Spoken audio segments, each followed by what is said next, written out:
Hi friends, ഇന്ന് തിരുവനന്തപുരത്താണുള്ളത്. തിരുവനന്തപുരത്ത് കുറവൻകോണം എന്ന സ്ഥലത്ത് സുപ്രീമിൻ്റെ അപ്പർ ക്രസ്റ്റിലേക്കാണ് നമ്മുടെ യാത്ര. വെൽഗേറ്റിൻ്റെ ലൈഫ് സ്റ്റൈൽ ഓർഗാനിക്കിൻ്റെ നേരെ ഓപ്പോസിറ്റാണ്. സുപ്രീമിനെ കുറിച്ച് പറയുകയാണെങ്കിൽ സുപ്രീമിൽ ടേസ്റ്റും അല്ലെങ്കിൽ ഈ പറയുന്ന ക്വാളിറ്റി സാധനങ്ങൾ വാങ്ങിക്കുന്ന സ്റ്റോറിൽ നിന്നാണെങ്കിൽ അവിടുത്തെ സാധനങ്ങളുടെ ക്വാളിറ്റി വേറെ എവിടെയും ഉണ്ടാവില്ല. അത്രയ്ക്ക് ക്വാളിറ്റിയാണ്, അഷ്വേർഡാണ്, യാതൊരു സംശയമില്ല. നമ്മൾ അവിടെ വന്നിറങ്ങി സുപ്രീം അപ്പർ ക്രസ്റ്റിലേക്ക് പോവുകയാണ്. ഞാൻ എന്തെങ്കിലും മീൻ ഐറ്റംസ് ഓർഡർ ചെയ്യാനാണ് വിചാരിക്കുന്നത്. ഓൾ സ്പൈസ് ഒരു സൈഡിൽ, അപ്പർ ക്രസ്റ്റ് ഒരു സൈഡിൽ. മെയിനായിട്ട് കോണ്ടിനെൻ്റൽ ഡിഷസ്, പേസ്ട്രീസ് കാര്യങ്ങളൊക്കെയാണ് ഇവിടെ ഉള്ളത്. നമ്മുടെ നോർമൽ സംഭവങ്ങൾ പൊറോട്ട, ബീഫൊന്നും ഇവിടെ കിട്ടത്തില്ല. ആ ഒരു പ്രതീക്ഷയായിട്ട് ആരും വരരുത്. ശരിക്കും ബീഫിൻ്റെ എന്തെങ്കിലും വാങ്ങിക്കണമെന്ന് ആഗ്രഹമുണ്ട്, പക്ഷേ വണ്ണം കുറയ്ക്കുക എന്നൊരു ദൗത്യത്തിലാണല്ലോ ഞാൻ. മാക്രോൺസ് എൻ്റെ വൈഫിന് ഭയങ്കര ഇഷ്ടമാണ്. മാക്രോൺസ് മനോഹരമായി ഡിസൈൻ ചെയ്തിട്ടുണ്ട്. ഇൻറ്റീരിയറൊക്കെ അടിപൊളി ആംബിയൻസ് ആണ്. ഞാൻ ചെല്ലുന്ന സമയത്ത് വലിയ തിരക്കോ കാര്യങ്ങളോ ഒന്നും ഇല്ലായിരുന്നു. ഏകദേശം ഒരു 4 മണി 5 മണി സമയത്താണ് ഇവിടെ തിരക്ക് തുടങ്ങുക. ദ സ്റ്റോറി ഓഫ് ഫുഡ്, ഇത് നിങ്ങൾ പോസ് ചെയ്ത് വെച്ചിട്ട് വായിച്ചോളൂ. എനിക്ക് വായിക്കാനുള്ള ക്ഷമയില്ല, അതുകൊണ്ട് ഞാൻ വായിച്ചതുമില്ല. ഞാൻ ഈ വീഡിയോ ജസ്റ്റ് ഒന്ന് സ്ലോയിലെടുത്തു, നിങ്ങൾക്ക് പോസ് ചെയ്തിട്ട് വായിക്കാം. അങ്ങനെ അത് കഴിഞ്ഞ് നമ്മൾ നേരെ സീറ്റിലേക്ക് വന്നു. ഈ ചൂട് കാലത്ത് തണുത്ത എന്തെങ്കിലും ഒന്ന് കുടിക്കണമെന്ന് എനിക്ക് തോന്നി, പക്ഷേ നടന്നില്ല. തണുത്തത് മൊജിറ്റോസ് ആൻഡ് പല വെറൈറ്റി ഓഫ് ജ്യൂസസ് എല്ലാം ഉണ്ടായിരുന്നു, പക്ഷേ ഞാനതൊന്നും ഓർഡർ ചെയ്തില്ല. ഞാനൊരു ക്യാപ്പിച്ചിനോ ആണ് പറഞ്ഞത്. മോൾവശം തന്നെ എന്ത് കിടിലമായിട്ടാണ് ഡിസൈൻ ചെയ്തിരിക്കുന്നത്. ഇരിക്കുന്ന വെള്ളത്തിൻ്റെ കുപ്പി എന്നെ ഹടാതെ ആകർഷിച്ചു. എല്ലായിടത്തും ഒരു പ്രൊഫഷണൽ ടച്ച് അവർക്ക് കൊണ്ടുവരാൻ സാധിച്ചിട്ടുണ്ട്. Never compromise. അങ്ങനെ അവിടെ ഇരിക്കുന്ന സമയത്ത് അവർ കട്ട്ലറീസ് കൊണ്ടുവച്ചു. ശരിക്കും ഇത് വെച്ച് കഴിക്കാൻ എനിക്കറിയില്ല, പരാജയമാണ്. എങ്കിലും അത് അവിടെ ഇരിക്കട്ടെ ഒരു ഭംഗിക്ക്. അത് കഴിഞ്ഞ് ഞാൻ ക്യാപ്പച്ചിനോ ഓർഡർ ചെയ്തു. ക്യാപ്പച്ചിനോ ഇതുവരെ എത്തിയില്ല. ക്യാപ്പച്ചിനോക്കായിട്ട് വെയിറ്റ് ചെയ്യുന്ന സമയത്ത് അവിടെ കുറേ കോഡ്സ് സൈഡിൽ എഴുതി വെച്ചിരിക്കുന്നത് കണ്ടു. Life is too short to skip dessert. അതൊരു കിടിലൻ കോട്ടായിട്ട് തോന്നി. അങ്ങനെ കുറേ കോട്ടുകൾ കണ്ടു. നിങ്ങൾ വായിച്ചിട്ട് ഇഷ്ടപ്പെട്ടത് കമൻറ്റ് ചെയ്യൂ. എന്തായാലും വളരെ സ്വസ്ഥമായി വ്ളോഗ് എടുക്കാൻ പറ്റി. കാര്യം തിരക്കില്ലാത്തതുകൊണ്ട്. സാധാരണ അപ്പർ ക്രസ്റ്റിൽ നല്ല തിരക്കുണ്ടാവുന്നതാണ്. ഡിഫറെൻറ്റ് ടൈപ്സ് ഓഫ് ബ്രെഡ്, അവരുടെ ഒരുപാട് വെറൈറ്റി ബ്രെഡ് അവിടെ ഷോക്കേസ് ചെയ്തിട്ടുണ്ട്. അത് മുകളിൽ ഇരിക്കുന്നത് സെയിലിനല്ല, താഴെ ഇരിക്കുന്നത് എല്ലാം സെയിലിനാണ്. ഓരോ വെറൈറ്റി പേര് ഉണ്ട്. അത് വായിച്ച് വെറുതെ പ്രൊനൗൺസിയേഷൻ തെറ്റിക്കുന്നില്ല, നിങ്ങൾ തന്നെ വായിച്ച് നോക്കൂ. അങ്ങനെ അതെല്ലാം ഒന്ന് കണ്ടിട്ട് അങ്ങനെ ഈ കാഴ്ചകളെല്ലാം ക്യാമറയിലേക്ക് ഒപ്പിയെടുത്തതിന് ശേഷം തിരിഞ്ഞ് നമ്മുടെ സീറ്റിൽ തന്നെ പോയിരിക്കാമെന്ന് വിചാരിച്ചു. ആരുമില്ലെങ്കിലും എപ്പോഴും ഓടി നടന്ന് വീഡിയോ എടുക്കുന്നത് അവിടുത്തെ സ്റ്റാഫുകൾക്ക് അതൊരു ബുദ്ധിമുട്ടാകുമോ എന്നെനിക്ക് തോന്നി. പക്ഷേ അങ്ങനെയൊന്നും ഇല്ലായിരുന്നു, വളരെ ഫ്രണ്ട്ലി സ്റ്റാഫുകളായിരുന്നു. അങ്ങനെ നമ്മൾ നമ്മുടെ ക്യാപ്പിച്ചിനോയിൽ അടുത്തെത്തി. ക്യാപ്പിച്ചിനോ ഞാൻ പ്രത്യേകം പറഞ്ഞിരുന്നു ഫുഡ് കൊണ്ടുവരുന്നതിന് മുമ്പ് ക്യാപ്പിച്ചിനോ ഇങ്ങനെ കൊണ്ടുവരാൻ. അങ്ങനെ ആ ക്യാപ്പിച്ചിനോ ടേസ്റ്റ് ചെയ്യുകയാണ്. ക്യാപ്പച്ചിനോയുടെ ടേസ്റ്റിനെ പറ്റി എനിക്കൊന്നും പറയാനില്ല. അത് ഓൾമോസ്റ്റ് എല്ലായിടത്തും ഒരേ ടേസ്റ്റ് തന്നെയാണല്ലോ. പിന്നെ ഇത് കുറച്ചുകൂടെ ക്വാളിറ്റി ഉള്ളതായിട്ട് എനിക്ക് തോന്നി. എൻ്റെ മനസ്സിൽ അങ്ങനെ ക്വാളിറ്റി കിടക്കുന്നത് കൊണ്ടാവാം. ഗ്ലാസ്സൊക്കെ എന്ത് ക്രിസ്റ്റൽ ക്ലിയർ ആണ്. ആ വെള്ളം ഇങ്ങനെ കണ്ടിട്ട് നിങ്ങൾക്ക് എന്തോ മങ്ങിയ ഇതുണ്ടെങ്കിൽ ഞാനത് ഗ്ലാസ്സിലേക്ക് ഒഴിച്ച് കാണിച്ചു തരാം. അപ്പോൾ നിങ്ങൾക്ക് മനസ്സിലാവും ആ വെള്ളത്തിൻ്റെ ഒരു തെളിച്ചം. കണ്ടോ, അങ്ങനെ കുറച്ച് വെള്ളം കുടിക്കുകയും ചെയ്തു. വെള്ളം കുടിക്കുന്നത് കാണിച്ച് വീഡിയോ ലെങ്തി ആക്കുന്നില്ല. നമുക്ക് അടുത്തത് നേരെ ഫുഡിലേക്ക് പോകാം. ഞാനൊരു സീ ഫുഡ് പ്ലാറ്റർ ഹാഫാണ് ഓർഡർ ചെയ്തത്. സംഭവം എത്തി. സ്ക്വിഡ്, ടൈഗർ പ്രോൺസ്, പിന്നെ സാൽമൺ ഫിഷ്, പിന്നെ നമ്മുടെ സാദാ പ്രോൺസ്, ഇത്രയും ആയിരുന്നുണ്ടായിരുന്നത്. കുറച്ച് ബ്രെഡ്, കുറച്ച് വെജിറ്റബിൾസ്, ഒലിവ്സ് ഒക്കെ ഉണ്ടായിരുന്നു. ഡിപ്പ് 2 എണ്ണം ഉണ്ടായിരുന്നു. നിങ്ങൾ ആ കാഴ്ച നല്ലപോലെ കാണുക. ശരിക്കും ടൈഗർ പ്രോൺസ് കുഴപ്പമില്ല.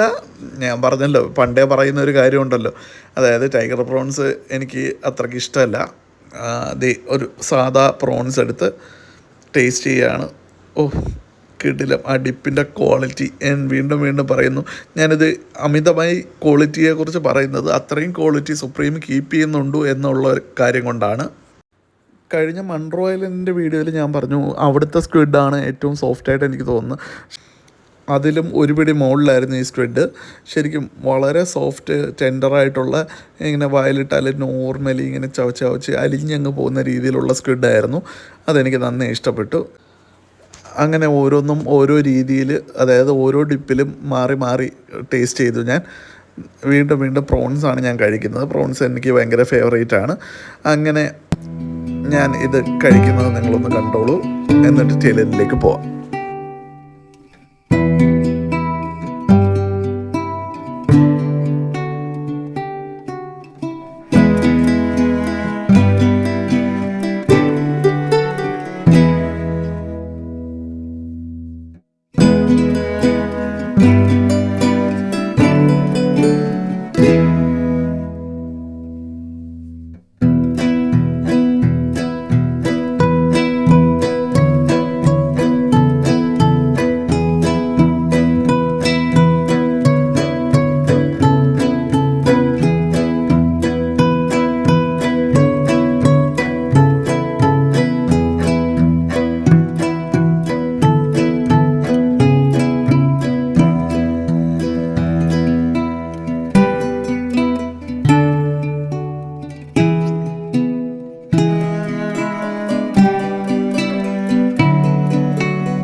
അങ്ങനെ ഞാനത് ഫിനിഷ് ചെയ്തു. എനിക്ക് വളരെ ഇഷ്ടപ്പെട്ടു.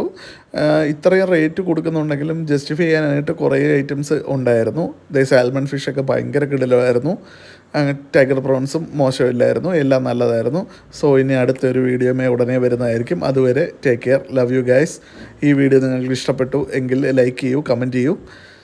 Thank you for watching guys. Love you.